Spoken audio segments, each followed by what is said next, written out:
সবাইকে শুভেচ্ছা জানিয়ে শুরু করছি এখন টিভির নির্বাচনী আয়োজন আপনার রায়।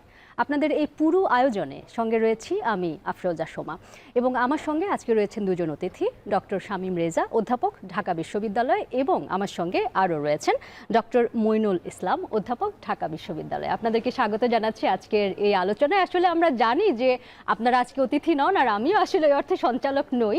আমরা তিনজনই আসলে আজকে একই ভূমিকায় রয়েছি, তিনজনেই সঞ্চালক, তিনজনেই কথা বলবো, কিন্তু আলোচনার সুবিধার্থে যেহেতু শুরু করতে হয়, ফলে এক ধরনের সূত্রধরের ভূমিকায় আজকে আমি আবির্ভূত হয়েছি। প্রথমেই ডক্টর মাইনুল ইসলাম, একটু আপনার কাছে শুনতে চাই। আমরা তো আসলে যেটা দেখতে পাচ্ছি যে এই নির্বাচন অনেক কিছুর পর এক ধরনের একটা উৎসব মুখরতা দেখা যাচ্ছে, তো আপনি এটাকে কিভাবে দেখছেন আসলে? ধন্যবাদ আপনাকে এবং দর্শক শ্রোতা যারা দেখছে তাদের সবাইকে শুভেচ্ছা জানাই। মূলত যেটি বলতে চাচ্ছি যে ত্রয়োদশ জাতীয় সংসদ নির্বাচন এবং গণভোটের যে ব্যাপারটি রয়েছে, এটি আমি মনে করছি যে এটা জাতির এই মুহূর্তে অত্যন্ত ক্রান্তির অগ্নে একটি অত্যন্ত গুরুত্বপূর্ণ ঘটনা। আমরা দীর্ঘদিন নির্বাচন বা সঠিক নির্বাচন যেটিকে বলি সেখান থেকে বঞ্চিত ছিলাম। তো সেক্ষেত্রে জনমানুষের একটা বড় ধরনের প্রত্যাশা রয়েছে যে এই নির্বাচনটি অত্যন্ত সুষ্ঠু হবে এবং পাশাপাশি জনগণ এই নির্বাচনে ভোটাধিকার তাদের রায় প্রকাশ করবেন। আমরা যে অনুষ্ঠানে এসেছি যে আপনার রায় 2026, এই অনুষ্ঠানেও মূলত আমরা জনগণের মতামত আমরা জানবো, আমরাও আমাদের ব্যক্তিগত মতামত বা অতিথির মতামত এখান থেকে দিব। কিন্তু আমি কি যদি বলেন যে প্রারম্ভিকভাবে যদি আমাকে যদি বলেন, তাহলে আমি বলবো যে দেখেন, একটা প্রত্যাশার বাংলাদেশ নিয়ে কিন্তু আমরা এগিয়ে যাচ্ছি এবং এই প্রত্যাশার বাংলাদেশ সামনের যে নির্বাচনটি 12 তারিখে যে নির্বাচনটি হবে, এই নির্বাচনটি কেমন হবে, এখানে কেমন ভোটারের অংশগ্রহণ হবে, এখানে অংশগ্রহণের পাশাপাশি রাজনৈতিক দলগুলো তারা কেমন আচরণ করবে এবং পাশাপাশি যে সাধারণ মানুষ তাদেরও এখানে অংশগ্রহণের মাত্রাটা কেমন হবে। ধরেন এখানে যে আমাদের যে একটা বড় সংখ্যা, আমরা জানি যার অনেক কথা আসলে আমাদের শোনার আছে, বলবার রয়েছে। ডক্টর শামীম রেজা, একটু আপনার কাছে শুনতে চাই।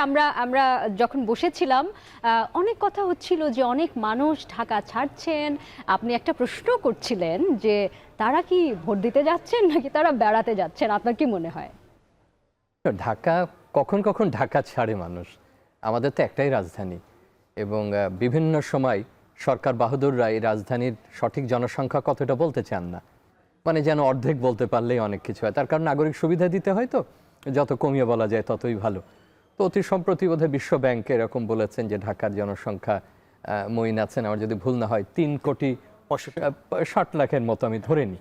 একটা বিরাট ব্যাপার, একটা দেশের জনসংখ্যার সমান প্রায়। দক্ষিণ পূর্ব এশিয়ারও অনেক দেশে এত জনসংখ্যা নেই, যদি ইউরোপ আমেরিকাতে নাও যায়। এখন বৃহত্তর ঢাকা, এখন কখন ঢাকা ছাড়ে? কোরবানি ঈদের সময়, রোজার ঈদের সময়, এই দুটো হচ্ছে ঢাকা ছাড়ার সবচেয়ে বড় সুযোগ। তখন ঢাকা একেবারে ভিন্ন চিত্রের। কিন্তু নির্বাচনে আমার মনে হয় না যে 90-এর পরে, হয়তো একবার দুইবার এরকম আমরা দেখেছি, এছাড়া আর তখন তো ঢাকার জনসংখ্যা এত ছিল না, সেটা মনে রাখতে হবে। এত সংখ্যক মানুষ ঢাকা ছেড়েছেন, টেলিভিশনগুলো তো নিরবচ্ছিন্নভাবে দেখাচ্ছে, এমনকি সংবাদপত্র যাদের অনলাইন সংস্করণ আছে তারা সেই সকালবেলা থেকে দেখাচ্ছে যে ঢাকা ছাড়ছেন মানুষ। তো ঢাকা ছাড়া আমাদের জন্য এমনি ঢাকাবাসী যাদের অন্য কোথাও যাওয়ার জায়গা না, তারা ভাবি বাবা বাঁচা গেল, কয়দিন কি ভালো থাকবে। কিন্তু আসলে ওই প্রশ্নটা আমারও, যে অনেক মানুষ যাচ্ছেন। ডক্টর রেজা, আপনাকে একটু থামাই। আপনি যে উৎসব মুখরতার কথা বলছেন, এত লোক ঢাকা ছেড়ে বাইরে যাচ্ছে, ঠিক এই বিষয়েই আসলে আমরা একটু জানতে চাই। আমাদের একজন সহকর্মী সাজিদ আরাফাত, তিনি আসলে এই মুহূর্তে অবস্থান করছেন টাঙ্গাইলে। তিনি আমাদের প্রতিবেদক এবং সংবাদ সংগ্রহের জন্য নানান জায়গায় রয়েছেন। তো আমরা একটু সাজিদের কাছে যেতে চাই। সাজিদ, পথে পথে মানুষের উৎসাহ আপনি কেমন দেখছেন?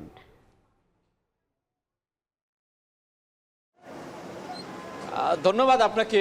ভোট যে একটি উৎসব, সেই উৎসবের কিন্তু চিত্র আমরা দেখতে পাচ্ছি এই মুহূর্তে। বিশেষ করে মহাসড়কে আমরা ঢাকা থেকে ঠাকুরগাঁর পথে রয়েছি, এই মুহূর্তে টাঙ্গাইলে অবস্থান করছি। টাঙ্গাইলের যে জায়গাটিতে এখন আমরা দাঁড়িয়ে আছি, এখানে অসংখ্য বাস ট্রাকে করে কিন্তু মানুষ তাদের গ্রামের উদ্দেশ্যে ফিরছে। অর্থাৎ এই যে ভোট উপলক্ষে যে মানুষের যাত্রা, মানুষ কিন্তু ছুটি পেয়েছে বেশ কয়েকদিনের এবং নিজ নিজ এলাকায় গিয়ে ভোটাধিকার প্রয়োগ করার যে একটি বিষয় দেখছি আমরা, সেটিতে কিন্তু মানুষের মধ্যে একটা উচ্ছ্বাস উদ্দীপনা আমরা দেখতে পাচ্ছি। এই মুহূর্তে টাঙ্গাইলের যে জায়গাটিতে দাঁড়িয়ে আছি, এখানে দেখতে পাচ্ছেন যে অনেক মানুষ, এখানে অনেক কর্মজীবী কর্মজীবী মানুষ যারা কিনা বিশেষ বিশেষ জায়গায় অনেকেই এখানে কাজ করে থাকেন, বিশেষ কলকারখানায় কাজ করেন, শিল্প প্রতিষ্ঠানে কাজ করেন, অনেকে গার্মেন্টসে কাজ করেন। এই জায়গাগুলোতে যারা কাজ করেন, কর্মজীবী মানুষ আছেন, তারা কিন্তু তাদের এই যে ভোটাধিকার প্রয়োগ করার জন্য নিজ নিজ এলাকায় যাচ্ছেন। বিশেষ করে উত্তরবঙ্গের দিকে কিন্তু ছুটছে মানুষ। আমরা মহাসড়ক জুড়েই দেখছি যে অনেকগুলো বাস যাচ্ছে, প্রত্যেকটা বাসেই যাত্রীবাহী এবং ট্রাকগুলো রয়েছে, ট্রাকেও চড়ে কিন্তু অনেক মানুষ এখান থেকে বাড়ির পথে রওনা দিয়েছেন। বিভিন্ন কর্মজীবী মানুষ, পেশাজীবী মানুষ তাদের কাজকর্ম শেষ করে এই রাতের বেলায় এখানে দাঁড়িয়ে আছেন অনেকে। আমরা অনেকের সাথে কথা বলেছি, এখানে যারা অনেকেই বলছেন যে তারা রংপুর যাবেন, কুড়িগ্রাম যাবেন, কিংবা অনেকেই বগুড়া, জয়পুরহাট এই অঞ্চলের মানুষ যারা আছেন তারা এই সড়ক ধরেই কিন্তু সড়ক পথে যাওয়া আসা করেন। আমরা এরই মধ্যে দেখতে পাচ্ছি যে যানজট ছিল, প্রচুর যানজট ছিল এখানে। টাঙ্গাইলের এলেঙ্গা এলাকায় এবং চন্দ্রা এলাকায় প্রচুর যানজট ছিল, সেই যানজট পেরিয়েও কিন্তু এই মুহূর্তে গাড়িগুলো চলমান রয়েছে উত্তরবঙ্গের দিকে। সিরাজগঞ্জ শুরু করে বগুড়া কিংবা রংপুর, কুড়িগ্রাম, লালমনিরহাটের যে বাসিন্দারা রয়েছেন, যারা ঢাকায় কাজ করেন, যারা কর্মজীবী মানুষ রয়েছেন, অনেকেই খেটে খাওয়া মানুষ রয়েছেন, ক্ষুদ্র পেশাজীবী যারা রয়েছেন, তারা কিন্তু এই যে ভোটাধিকার প্রয়োগ করার জন্য তাদের নিজ নিজ এলাকায় যাচ্ছেন। সেই একটা উৎসবের আমেজ আমরা দেখতে পাচ্ছি তাদের মধ্যে, এবং অনেকের সাথে আমরা কথা বলেছি, তারা দীর্ঘক্ষণ এখানে অপেক্ষা করছেন এবং যে যেভাবে পারছেন কম টাকায় হলে কিংবা বাসে চড়ে, অনেকেই আমরা দেখেছি যে ছোট ছোট পিকআপ ভ্যান অথবা ঢাকার যে লোকাল বাসগুলো রয়েছে সেগুলো নিয়েও কিন্তু অনেকে ভাড়া করে তাদের নিজ নিজ এলাকায় যাচ্ছেন, ভোটাধিকার প্রয়োগ করবেন। এই যে দীর্ঘদিন পর একটা ভোটাধিকার প্রয়োগের যে তাদের মধ্যে একটা উচ্ছ্বাস উদ্দীপনার তৈরি করেছে, সেটি কিন্তু সহজেই অনুমেয়। আমরা সেই খবরগুলো জানানোর জন্যই কিন্তু এই পথেই রয়েছি, এবং শুধুমাত্র এই মহাসড়কে নয়, আমরা বিকাল থেকে দেখেছি যে রেলওয়ে স্টেশন কিংবা সদরঘাটের লঞ্চ টার্মিনাল সব জায়গায় কিন্তু উপচে পড়া মানুষের ভিড়। সবাই নিজ নিজ গন্তব্যে বাড়ি ফিরছেন, নিজ নিজ আসনে গিয়ে তাদের নিজ নিজ পছন্দের প্রার্থীকে ভোট দিয়ে নির্বাচিত করবেন, সেই প্রত্যাশাই কিন্তু আমরা এই সব মানুষের মধ্যে। অনেক ধন্যবাদ সাজিদ আপনাকে। আপনার কাছ থেকে আমরা সর্বশেষ সমস্ত তথ্য পেলাম, এবং আপনি যেখানে রয়েছেন নিশ্চয়ই আরো সামনে যখন এগোতে থাকবেন আরো তথ্য আমরা জানবো, আপনার কাছে ফেরত আসবো। এই মুহূর্তে আমরা আসলে একটু দেখে আসতে চাই সিলেটের চিত্র। সিলেটে রয়েছেন আমাদের সহকর্মী গুলজার আহমেদ। গুলজার, আপনি কি আমাকে শুনতে পাচ্ছেন? গুলজার, আমরা অবশ্য সিলেটের চিত্র দেখতে পাচ্ছি, আপনাকেও দেখতে পাচ্ছি। গুলজার, আপনার কাছে একটু জানতে চাই যে নির্বাচনকে ঘিরে সিলেটে এই মুহূর্তে কেমন পরিবেশ বিরাজ করছে, নির্বাচনের প্রস্তুতি পরিবেশ কেমন দেখছেন?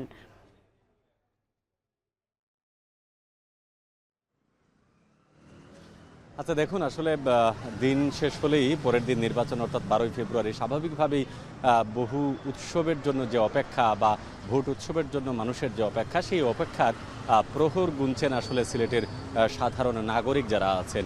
আমি শুধুমাত্র সিলেট বলবো না, আমি বিভাগের কথা যদি বলি, সুনামগঞ্জ, মৌলভীবাজার, হবিগঞ্জ সহ বৃহত্তর সিলেটের মানুষ আসলে এখন অপেক্ষায় রয়েছেন 12ই ফেব্রুয়ারির। আজকে দিনব্যাপী আসলে প্রশাসনিক যে তৎপরতা আছে, বিশেষ করে নির্বাচন কমিশন, আইন শৃঙ্খলা বাহিনী সহ অন্যান্য যে সকল বাহিনী বা অন্যান্য যে সকল সংস্থা বিশেষ করে নির্বাচনের সাথে দায়িত্বে রয়েছে, দিনভর তারা নানান কর্মযজ্ঞ চালিয়েছেন। আমরা দেখেছি বিভিন্ন বাহিনীর, বিশেষ করে যৌথ বাহিনীর মহড়া দেখেছি, এবং ভোট কেন্দ্রে কেন্দ্রে তাদের যে পরিদর্শন সেগুলো আমরা পরিলক্ষিত করেছি। এবং সাধারণ ভোটারদের মধ্যে যে এক ধরনের উৎকণ্ঠা ছিল সেটি আপাতত নেই। বিগত কয়েকদিনে নানান গুজব বা অপপ্রচারের ভিত্তিতে সাধারণ একদম প্রান্তিক ভোটার যারা, তারা কিছুটা চিন্তিত থাকলেও এই 2 দিনের যে কার্যক্রম, বিশেষ করে নির্বাচন কেন্দ্রিক যে প্রস্তুতি, সেটি অনেকটা পরিবর্তন হয়েছে এবং অনেকেই আসলে বিষয়টিকে ইতিবাচকভাবে দেখছেন।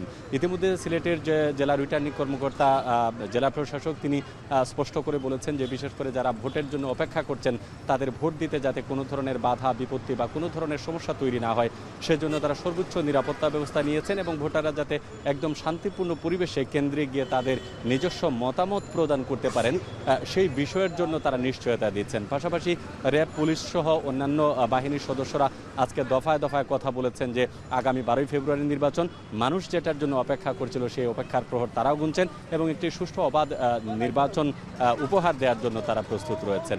এই ছিল আমার কাছে সিলেট থেকে সার্বিক তথ্য।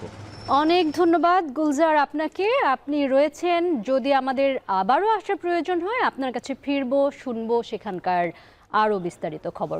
এবারে ফিরতে চাই যারা আমার সঙ্গে রয়েছেন। আজকে আপনারা খানিকটা যদিও অতিথির ভূমিকা পালন করছেন, ডক্টর শামীম রেজা, ডক্টর মইনুল ইসলাম, কিন্তু আমরা আমাদের যারা দর্শক রয়েছেন একটু মনে করিয়ে দিতে চাই, এখন টিভি এই ত্রয়োদশ জাতীয় নির্বাচন যে উৎসব সেই উপলক্ষে 5 দিন ব্যাপী বিশেষ অনুষ্ঠানের আয়োজন করেছে। সেখানে এই যে দিন ব্যাপী, ঘন্টা ব্যাপী লাগাতার আলোচনা চলবে, সেখানে আমরা 3 জনই আসলে সঞ্চালকের ভূমিকায় থাকব এবং আমাদের সঙ্গে প্রতিদিন প্রতি ঘন্টায় হয়তো নতুন নতুন অতিথি আলোচক যুক্ত হবেন, আমরা তাদের কাছ থেকে শুনবো। কিন্তু আজকে আমাদের এই আলোচনাটা নিজেদের মধ্যে এক ধরনের বোঝাপড়া, কথাবার্তা, সেই জায়গা থেকেই ডক্টর শামীম রেজা একটু আপনার কাছে আসতে চাই, যেটা কারণ আমি আপনাকে থামিয়ে দিয়ে চলে গিয়েছিলাম। কোনো অসুবিধা নেই। যেটা এলেঙ্গা থেকে যে তরুণ সাজিদ, যিনি প্রতিবেদক এবং একই সঙ্গে তিনি একজন ভোটার, তরুণ ভোটার, আমরা ধরে নিচ্ছি এর আগে তিনি ভোট দেওয়ার সুযোগ পাননি,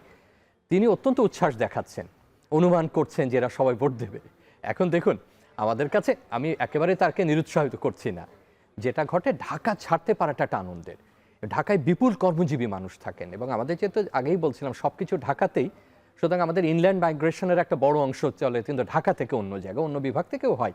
এরা যে সবাই ভোট দেবেন সেটা আমি ধরে নিচ্ছি না, কিন্তু বড় একটা অংশ ভোট দেবেন। যেমন ধরুন আমার যে নরসুন্দর, যিনি চুল ঠিকঠাক করেন, তিনি আজকে কোনো রকমে আমার চুল কেটেছেন এবং আমার কাছে এখন মনে হচ্ছে কোথাও খাড়া হয়ে আছে, কোথাও সোজা হয়ে। আপনারটা অবশ্য খুব সুন্দর সেট করেছে, আমার মনে হয় যে তিনি অনেক ধন্যবাদ। আমার ধারণা তিনি ঢাকার ভোটার, কিন্তু আমার নরসুন্দর পটুয়াখালীর ভোটার। এবং তিনি বললেন যে দেখেন তার পরিবারে প্রায় 150, অর্থাৎ যৌথভাবে তারা বসবাস করেন, সেখানে 150-র মতো ভোটার তাদের আছে এবং তিনি পরিবারের সবাইকে নিয়ে ভোট দেবেন।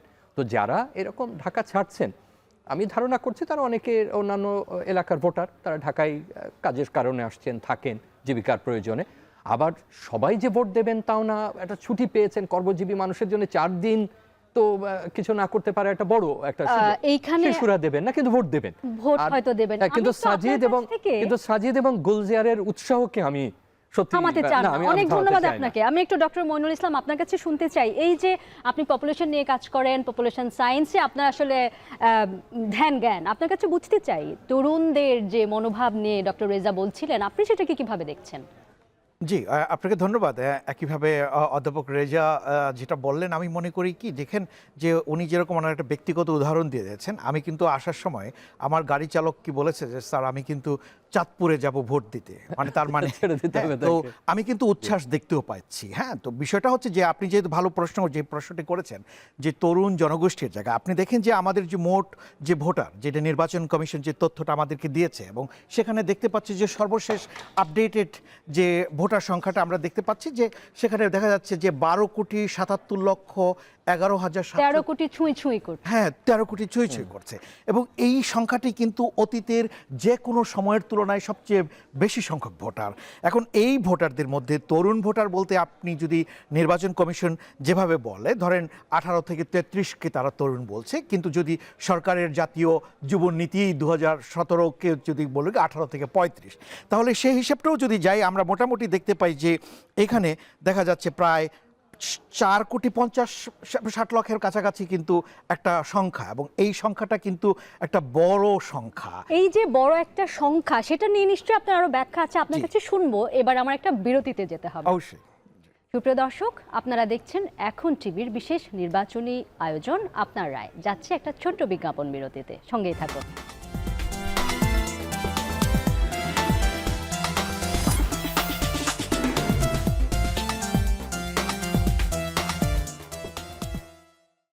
ফিরে এলাম বিজ্ঞাপন বিরতি থেকে। আপনারা দেখছেন এখন টিভির বিশেষ নির্বাচনী আয়োজন আপনার রায়।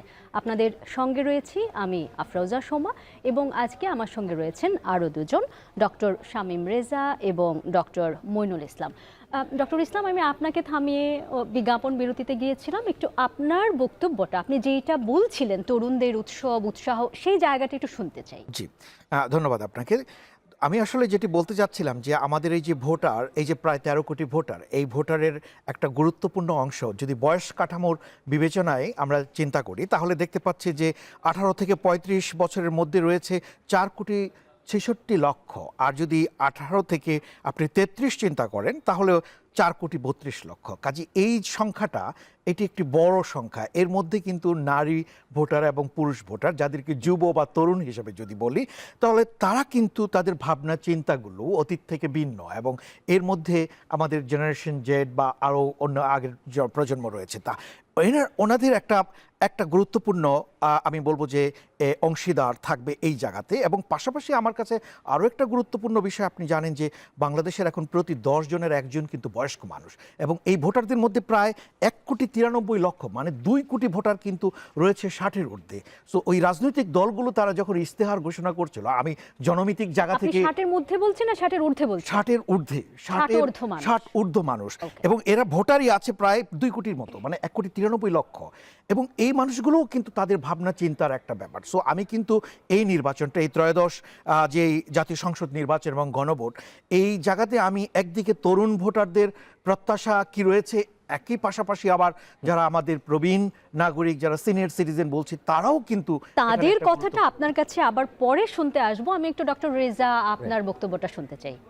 আমি একটা হিসাব দেখছিলাম যে এবার পুরুষ ভোটার 6,48,00,000, তার বেশি, এবং মহিলা 6,28,00,000, তারও আরও কিছু বেশি, তার মানে প্রায় সমান সমান। সেটা খুব গুরুত্বপূর্ণ, উনি জনমিতিক বিষয়ে আরও ভালো ব্যাখ্যা দিতে পারবেন। আমাদের তৃতীয় লিঙ্গের হিজড়া জনগোষ্ঠীর 1,232 জন, আমি নির্বাচন কমিশনের দাপ্তরিক হিসাবটা বলছি, এই ভোট দিচ্ছেন। এখন বলা হচ্ছে 4 কোটির বেশি তরুণ ভোটার। মনে রাখতে হবে, তরুণ ভোটারের মধ্যে যেমন নতুন ভোটার হয়েছেন এমন আছেন, আবার ভোটার হয়েছেন বেশ আগে কিন্তু ভোট দিতে পারেননি, তিনিও কিন্তু প্রথমবার, তিনিও তরুণ ভোটার, 35 বছর থেকে 40 বছরের মধ্যে যার বয়স। তো এর আবার নারী পুরুষের মধ্যেও তাদের বন্টন আছে। আমরা যে মোট সংখ্যাটা বলছি, আমরা যখন তৃতীয় লিঙ্গ বা হিজড়াদের কথা বলছি, সেখানেও কিন্তু তরুণ আছেন, তারাও সবাই এক বয়সী না।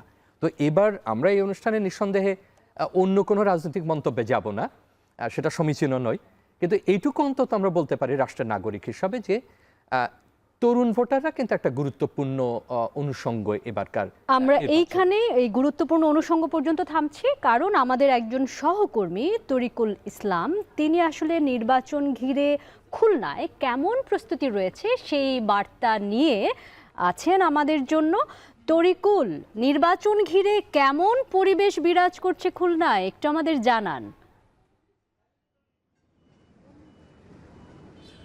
দেখুন, খুলনায় 6টি আসন, এই 6টি নির্বাচনী আসনে আমরা শুরু থেকে যেটি দেখেছি যে এখানে নির্বাচনী প্রচার প্রচারণা যেমন নির্বিঘ্নে হয়েছে, তেমনি এখানকার প্রার্থীদের মধ্যে, কর্মী সমর্থকদের মধ্যে, ভোটারদের মধ্যে আলাদা একটি আমেজ, নির্বাচনের যে আমেজটা সেটি তৈরি হয়েছে, যেটি গত নির্বাচনেও যে এটি অনুপস্থিত ছিল। আমরা দেখেছি যে এখানকার যে ভোটারদের মধ্যে উচ্ছ্বাস, বিভিন্ন রাজনৈতিক দলের প্রতীক নিয়ে তারা বিভক্ত হয়ে গেছে, এবং এই তরুণরা কিন্তু সব দলের সাথেই রয়েছে, এবং তারা ভোট দিতে পারবে এই যে আনন্দটা, এটি কিন্তু তাদের মধ্যে বিরাজ করছে। এবং আমরা প্রস্তুতি যেটি দেখেছি যে আগামীকাল সকাল থেকে ব্যালট বাক্স কেন্দ্রে কেন্দ্রে যাবে, এবং গতকালও আমরা দেখেছি যে কিছু যে প্রয়োজনীয় যে সরঞ্জামাদি সেগুলো কিন্তু গতকাল বিভিন্ন যে উপজেলাতে এইসব জায়গায় পৌঁছে গেছে, এবং সেখানে যারা রিটার্নিং কর্মকর্তার কার্যালয় থেকে যেটি উপজেলা নির্বাহী কর্মকর্তা রয়েছে সেখানকার দপ্তরে পৌঁছে গেছে। এবং আমরা দেখেছি যে এখানে বিভিন্ন মোড়ে মোড়ে চেকপোস্ট বসানো হয়েছে, যাতে ভোটে যেন কোনো ধরনের কোনো অসুবিধা না হয়, নির্বিঘ্নে ভোটটি সম্পন্ন হতে পারে। এখানকার যৌথ বাহিনী বিভিন্ন জায়গায় অভিযান পরিচালনা করছে, যাদেরকে মনে করছে সন্দেহভাজন তাদের তল্লাশি করা হচ্ছে, বা বিভিন্নভাবে তাদেরকে প্রশ্ন করা হচ্ছে, বা অনেকে যারা ওয়ারেন্টভুক্ত আসামি তাদেরকে আটক করা হচ্ছে। এই ধরনের কর্মকাণ্ডগুলো নির্বাচনের আগে আমরা যেটি দেখেছি সেটি কিন্তু আমরা বর্তমানে সেটি দেখতে পাচ্ছি।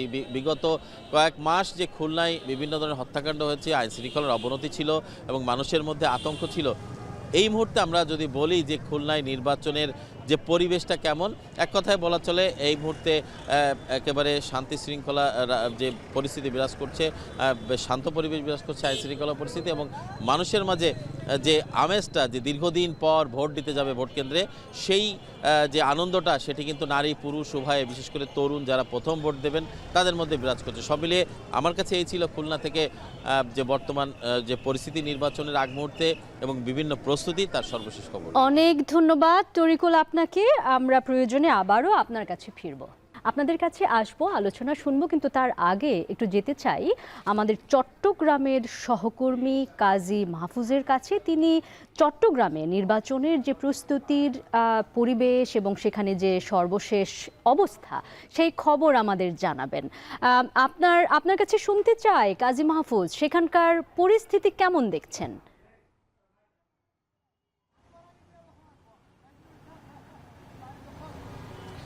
ধন্যবাদ। আর একদিন পরেই বেশ প্রতীক্ষিত ত্রয়োদশ জাতীয় সংসদ নির্বাচন, একই সাথে গণভোট।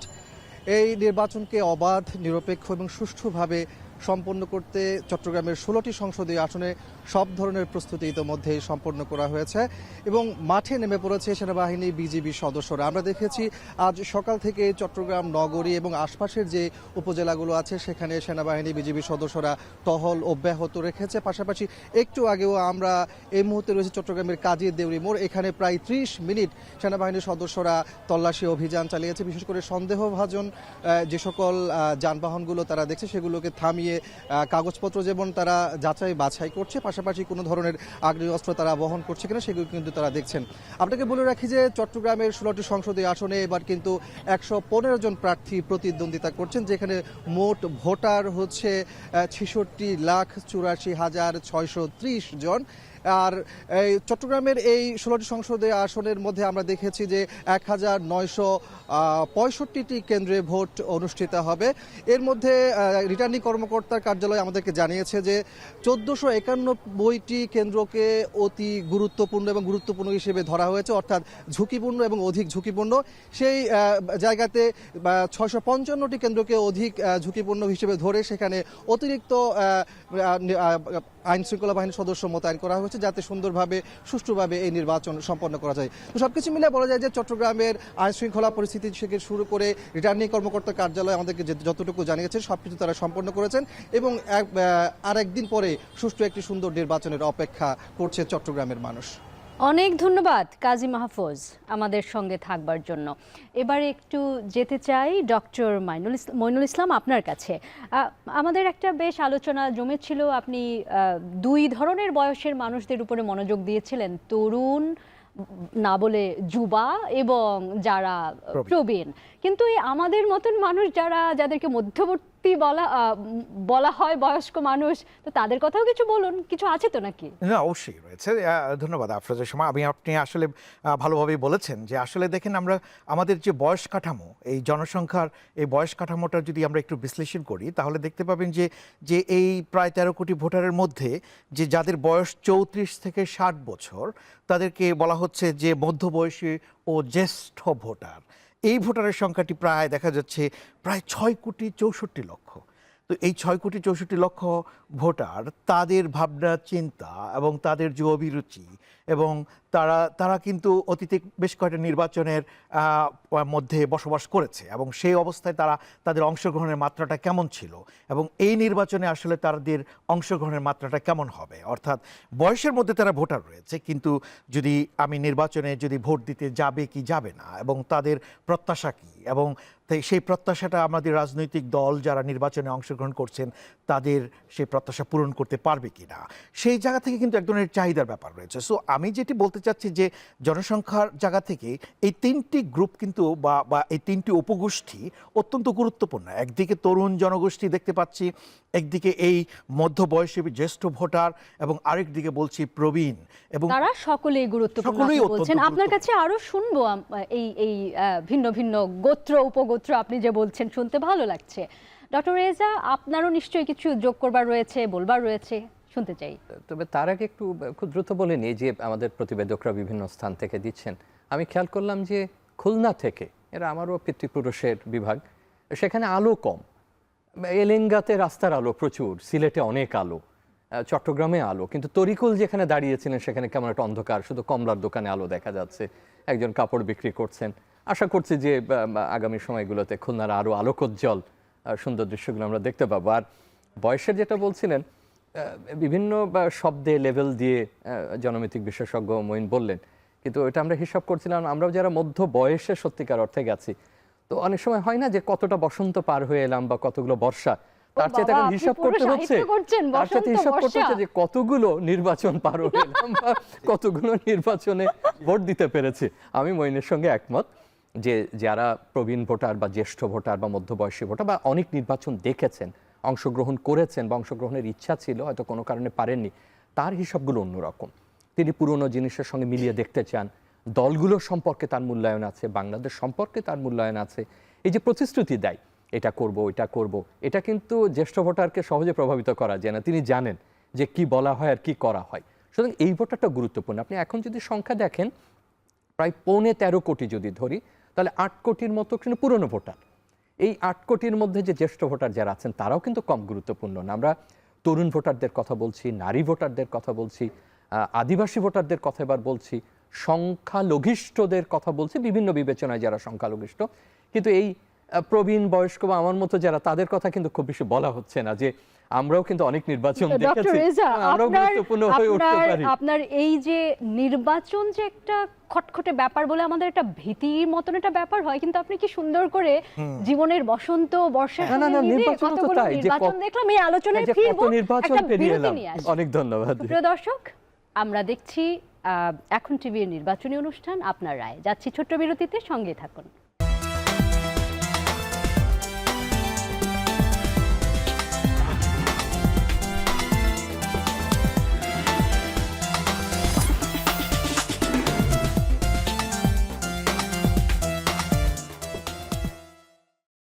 ফিরে এলাম বিজ্ঞাপন বিরতি থেকে। আপনারা দেখছেন এখন টিভির বিশেষ নির্বাচনী আয়োজন আপনার রায়। সঙ্গে রয়েছি আমি আফরোজা সৌমা, এবং আমার সঙ্গে রয়েছেন আরও দুজন, ডক্টর শামীম রেজা এবং ডক্টর মইনুল ইসলাম। আমরা বিরতিতে একটা প্রসঙ্গ নিয়ে অনেকক্ষণ ধরে কথা বলছিলাম, যে এবারে প্রথম প্রবাসী ভোটাররা ভোট দেওয়ার সুযোগ পেয়েছেন। ডক্টর ইসলাম, একটু আপনার কাছে এটা নিয়ে জানতে চাই। জি, ধন্যবাদ আপনাকে। দেখুন, এবারের নির্বাচনের একটি স্বতন্ত্র একটি বৈশিষ্ট্য আমরা লক্ষ্য করতে পারলাম, যে প্রথমবারের মতো প্রবাসী ভোটারদের যুক্ত করা হয়েছে। তো এখন আপনি জানেন যে 1976 থেকে যদি 2026-25 পর্যন্ত চিন্তা করি, তাহলে দেখতে পাবেন যে প্রায় 1,60,00,000 মতো মানুষ কিন্তু বিদেশে গিয়েছে, এবং ধরে নেওয়া হয় যে অনেকে আবার ফিরেও এসেছে, কিন্তু একটা বড় সংখ্যা কিন্তু বিদেশে রয়েছে। এখন এই ভোটারদেরকে, এই মানুষদেরকে, বাংলাদেশি নাগরিক যারা রয়েছেন, তারা যাতে ভোটে অংশগ্রহণ করতে পারেন, কারণ তাদেরও তো একটা অধিকার রয়েছে, তাদের যে পছন্দের ব্যাপার রয়েছে, তারা দেশের অর্থনীতিকে চাকাকে সচল রাখছেন। তো সে প্রেক্ষাপটে নির্বাচন কমিশন এবং সরকার যে উদ্যোগটা গ্রহণ করেছে, এটিকে সাধুবাদ জানাই।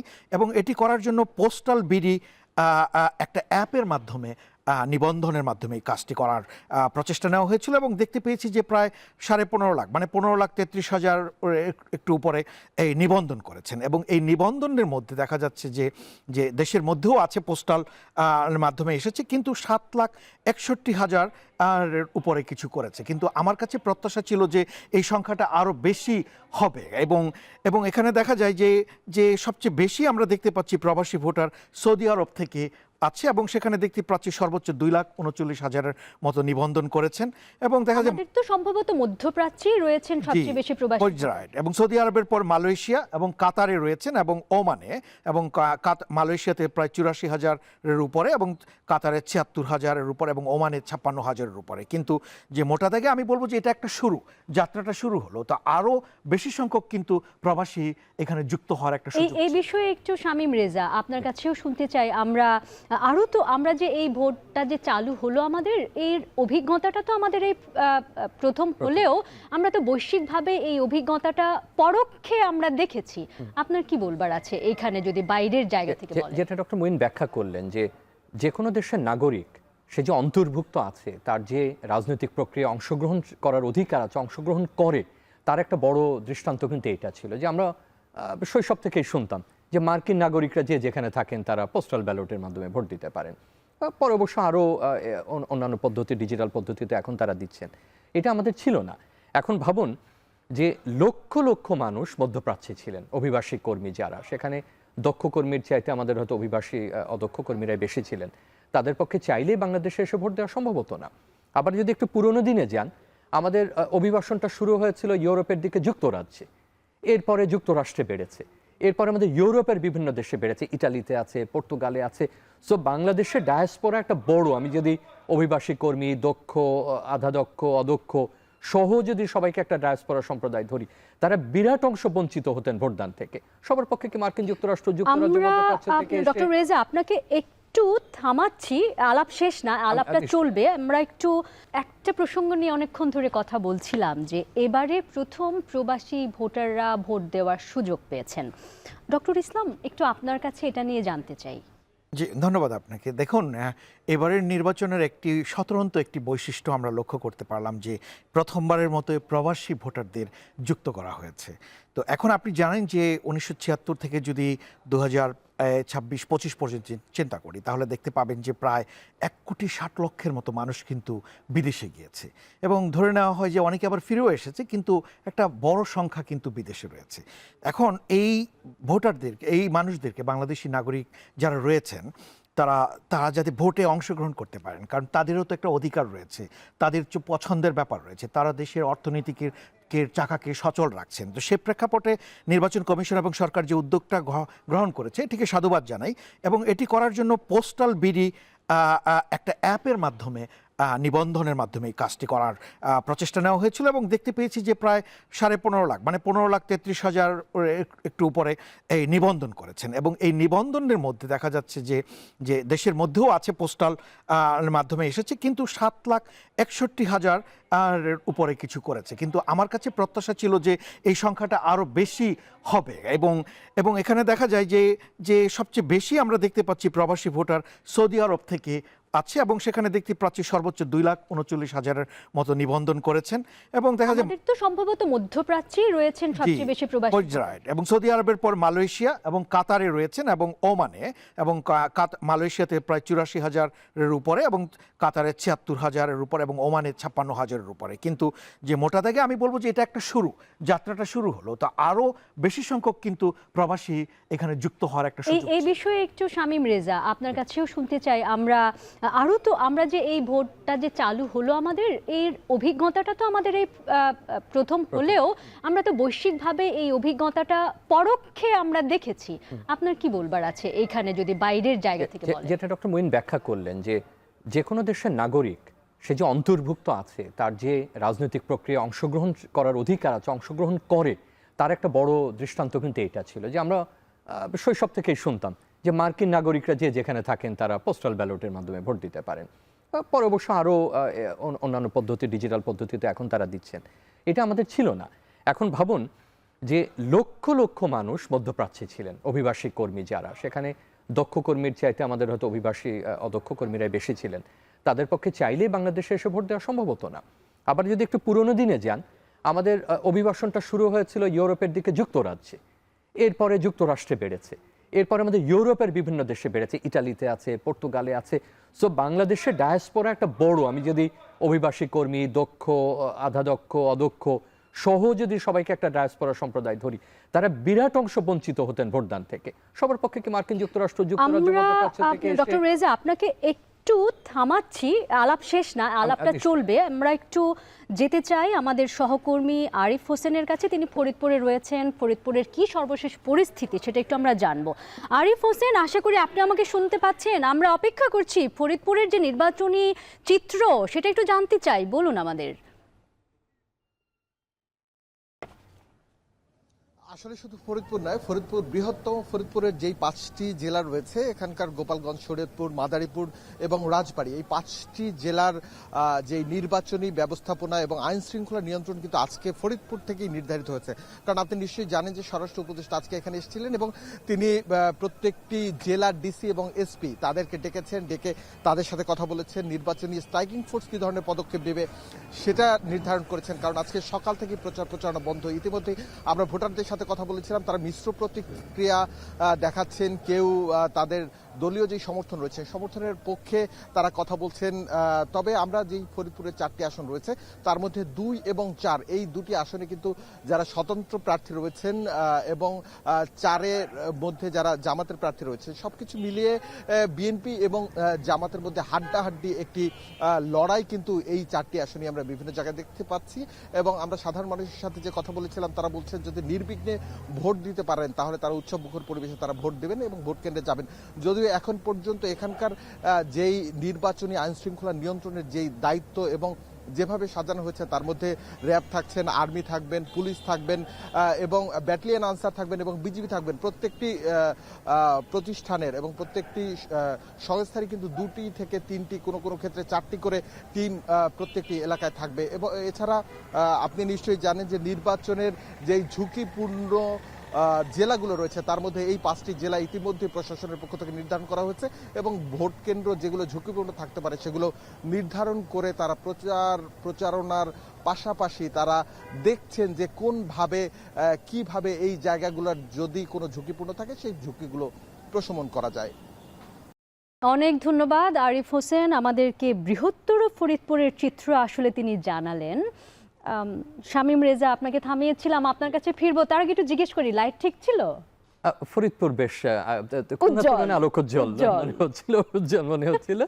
যেটা পোস্টাল ব্যালট নিয়ে আমরা আলাপ করছিলাম যে দেখুন এর আগে আগাম ভোট দিতে পারতেন যারা নির্বাচনের দায়িত্বে থাকতেন কিংবা জেলে যারা, কিন্তু পোস্টাল ব্যালট নিয়ে অনেকদিন ধরে আলোচনা হচ্ছিল। এই সরকারের এই সাফল্য কিন্তু তারা দাবি করতেই পারে। নির্বাচন কমিশনের দিক থেকেও এটা সাধুবাদ জানানো যে দীর্ঘ আলাপের পরেও এটা বাস্তবায়িত হচ্ছিল না। কিন্তু যেটা একটু আমাদের হতাশা বলবো না, আরো ভালো লাগতো যদি এই সংখ্যাটা আরো বেশি হতো। আজকে আমরা কথা বলছি আসলে নির্বাচনের সামগ্রিক একটা পরিস্থিতি নিয়ে, কেমন আছে, কেমন চলছে সমস্ত কিছু। ডক্টর শামীম রেজা, আপনার সঙ্গে একটা বেশ আলোচনা জমে উঠেছিল যে আমাদের প্রবাসীরা ভোট দেওয়ার এই প্রথমবারের মতো একটা উদ্যোগ নেওয়া হলো, আপনি সেটি নিয়ে একটা বিশ্লেষণ করছিলেন। এটা নিয়ে শুরু থেকে আলোচনা ছিল। দেখুন একটা পদ্ধতি যখন চালু করা হয় তখন তার অনেক নিয়ম থাকে এবং এটা কিন্তু একটা বিধিবদ্ধ নিয়মের মধ্যে দিয়ে ভোটটা দিতে হচ্ছে। একটা নির্দিষ্ট সময় আপনাকে রেজিস্ট্রেশন করা, ওই সময়ের মধ্যে যদি আপনার ভোটটা না আসে তাহলে এটা গ্রহণ করা যাবে না। আরও যেহেতু সময়ের সাথে সাথে পরিবর্তন হয়েছে, আরও কিছু বিষয়ের সঙ্গে যুক্ত হয়েছে। আমাদের একজন কলাম লেখক ক্যালিফোর্নিয়া থেকে লিখেছেন, একটু আগে পড়ছিলাম, উনি একটা ট্র্যাকিং পদ্ধতি, গোপনীয়তা এই বিষয় নিয়ে প্রশ্ন তুলেছেন। আমি মানছি যে একটা পদ্ধতি যখন চালু করা হয় তার কিছু ইস্যুজ উঠতে পারে। এখন আমরা যদি ক্রমাগতভাবে সন্দেহ করি বা এটাকে প্রশ্ন করতে থাকি তাহলে কিন্তু একটা পদ্ধতি দাঁড় করানো যাবে না। তবে একই সঙ্গে যদি কোনো প্রশ্ন ওঠে সেই প্রশ্নগুলো কিন্তু নির্বাচন কমিশন উঠলেও বা ক্ষতি কি, মানে আমরা তো সেটাকে গ্রহণ করতে হবে ভেতর দিয়ে নিঃসন্দেহে। মানে আমি যে কারণে কথাটি বললাম যে আমরা যদি প্রতিটি পদক্ষেপেই মনে করি যে এটা থামিয়ে দেওয়া না হয়ে আমি মনে করি যেটা ভালো হবে যে যদি কোনো বিষয় এখনো আমাদের চোখে পড়ে নির্বাচন কমিশন সে ব্যাপারে সুরক্ষার ব্যবস্থা করতে পারে এবং সেটা যাতে আরো সুরক্ষা নিয়ে ভোটটার তার অধিকার প্রয়োগ করতে পারে। প্রথমবার রয়েছে সেটা আমরা ক্রমাগত এমনকি এবারও যদি কোনো ইস্যুস থাকে সেটাও নিরসন করা যায়, যেটা কৌতূহল জাগাবে, টানটান উত্তেজনা তৈরি করলেও করতে পারে। সেটা হলো ধরুন কোনো জায়গায় প্রবাসী ভোট আছে ওই এলাকার 4000, এখন জয় পরাজয় নির্ধারণের ক্ষেত্রে এই প্রবাসী ভোট বা পোস্টাল ব্যালটে পরিণত হতে পারে। আমরা এই আলাপটাই একটু আপনার কাছ থেকে আপনি কিছু যোগ করতে চেয়েছিলেন, তখন আমরা শুনতে পারিনি, শুনতে চাই।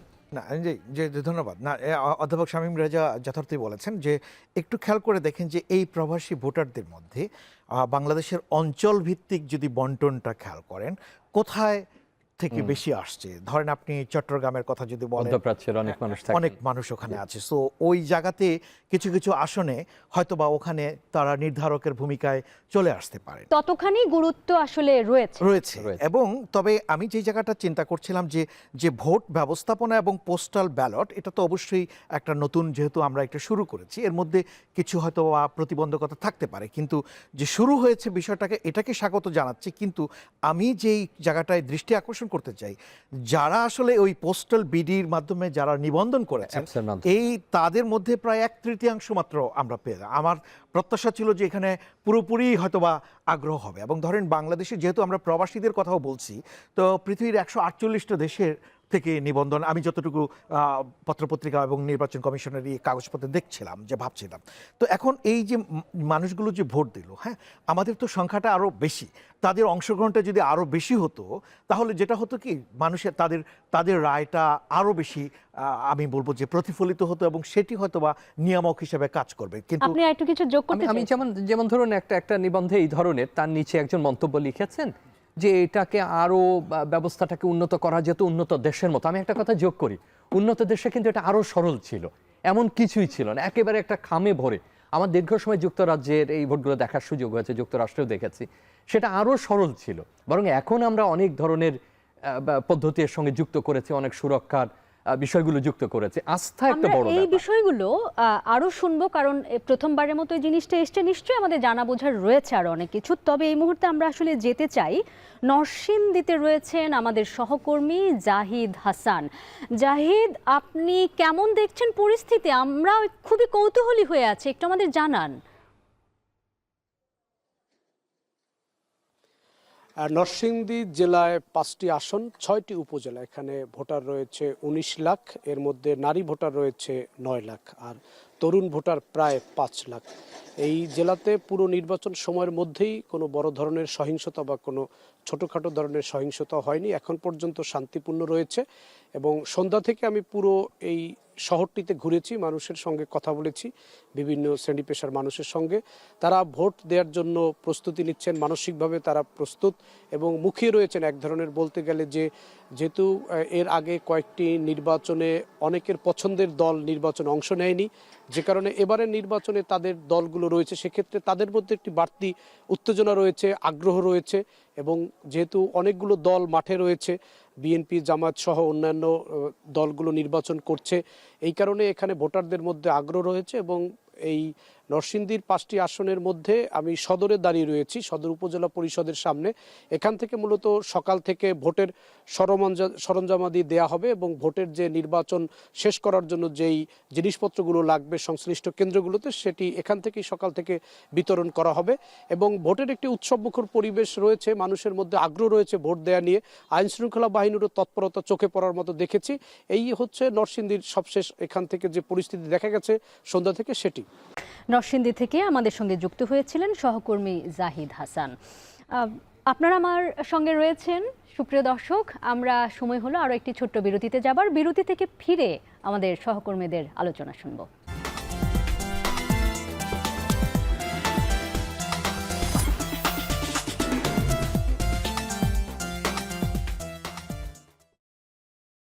আপনাদেরকে আরও একবার স্বাগত জানাচ্ছি। আমি আফরোজা সোমা। দেখছেন এখন টিভির বিশেষ নির্বাচনী আয়োজন আপনার রায়। আমার সঙ্গে রয়েছেন ডক্টর শামীম রেজা, ডক্টর মইনুল ইসলাম।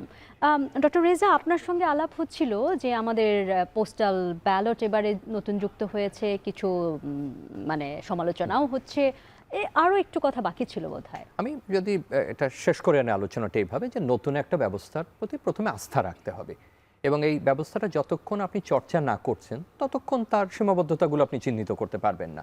এবং এখনও যেহেতু গণনা হয়নি, নির্বাচন বাকি আছে, যদি কোনো কিছু আমাদের এখনও যুক্ত করার থাকে সেটা আমরা করতেই পারি, সেটা মূলত সুরক্ষা বা নিরাপত্তা, এর বাইরে তো আর অন্য কোনো অসুবিধা হবার কথা না। ধন্যবাদ। আর সাথে একই সঙ্গে বলে রাখি, ভুলে যাওয়ার আগে, যে নরসিংদীর যে সংবাদদাতা বলছিলেন তার পেছনে গেটটা কিন্তু খুব খুব দারুণ। যদিও স্টেনলেস স্টিলের গেট সময় আমার খুব একটা পছন্দের না, আমার একটু উপনিবেশিক আমলের রড আয়রনের গেটই ভালো লাগে। তবুও সরকারি অফিসের এত বড় গেট, আশা করছি নির্বাচনের পরে এটা আটকা থাকবে না এবং মুক্ত থাকবে জনগণের জন্য। অনেক ধন্যবাদ আপনাকে। ডক্টর ইসলাম, আপনার কাছে আসতে চাই, প্রবাসী ভোট, পোস্টাল ব্যালট, সেগুলো তো আছে। এবারে নির্বাচনে আরও একটা বড় ব্যাপার হলো যে যারা জেলে রয়েছেন তাদেরও ভোট প্রয়োগ করবার একটা বিধি আমরা পেয়েছি। বিষয়টিকে আপনি কিভাবে ব্যাখ্যা করবেন? জি, ধন্যবাদ। আসলে নির্বাচন কমিশন এবং সরকারের এই উদ্যোগটাকেও আমি স্বাগত জানাই, কারণ দেখেন কারাগারে যেই মানুষগুলো রয়েছে, অর্থাৎ এই আপনি যেটা বলছেন জেলে রয়েছে, তারা তো এদেশেরই নাগরিক, তাদেরও তো মতামত প্রদান করার একটা অধিকার তাদের থেকে যায়, এবং সেক্ষেত্রে তারা অতীতে এই সুযোগটি পায়নি, এখন এই প্রথমবারের মতো তারা এই সুযোগটি পাচ্ছে। এটি অবশ্যই সাধুবাদ দেওয়ার মতো। এবং তবে লক্ষণীয় বিষয় যে যারা কারাগারে ছিলেন প্রায় ধরেন 6,000-এর মতো বন্দী যারা নিবন্ধন করেছিলেন, কিন্তু যতটুকু তথ্যে দেখতে পেয়েছি যে 5,000-এর উপরে, কিছুটা উপরে দিয়েছেন, প্রায় তা 800-900-এর মতো লোক আপনারা নিবন্ধন করলেও ভোট দেয়নি। তো সেটি আমার একটু চিন্তার বিষয় যে যারা আগ্রহ করে নিবন্ধন করেছেন তারা কেন দেননি। বাট তারপর আমি বলবো যে মোটা দাগে যদি বলি যে বেশিরভাগ যারা নিবন্ধন করেছিলেন তারা কিন্তু ভোট দিয়েছেন, হয়তো বা যারা দেননি তারা হয়তো জামিন পেয়ে বের হয়ে গিয়েছেন বা ওই সময়ের মধ্যে একটা কিছু হতে পারে। কিন্তু এটি একটি সুন্দর উদ্যোগ আমি মনে করি যে, এবং এটি আমাদের অব্যাহত রাখার প্রয়োজন রয়েছে, এবং তাদের মতামত অধিকারের যে জায়গাটা তার স্থানীয় প্রতিনিধি নির্বাচন বা রাষ্ট্রের নীতি নির্ধারক আপনার নির্বাচনের ক্ষেত্রে এই ধরনের যাত্রাটা আমি মনে করি যে শুভ একটা দিক। অনেক ধন্যবাদ। আসলে রাষ্ট্র তার নাগরিককে তার কর্ম প্রক্রিয়ায়, তার সিদ্ধান্ত গ্রহণ প্রক্রিয়ায় কতখানি অন্তর্ভুক্তির চোখে দেখছে, এটি একটি বিষয় হিসেবে আমরা দেখতে পারি আর কি। আমাদের আসলে সময় হলো, আমাদের আরও একজন সহকর্মী সানি মৃধা, তিনি এখন রয়েছেন গোপালগঞ্জে। একটু তার কাছে যেতে চাই, আমরা জানতে চাই যে গোপালগঞ্জে আসলে নির্বাচনকে ঘিরে কী ধরনের প্রস্তুতি রয়েছে, কারণ গোপালগঞ্জ বিশেষ কারণে বিশেষভাবে এই নির্বাচনে বারংবার আলোচনায় এসছে। আমরা শুনতে চাই সানি মৃধা, কি চিত্র সেখানে আপনি দেখছেন?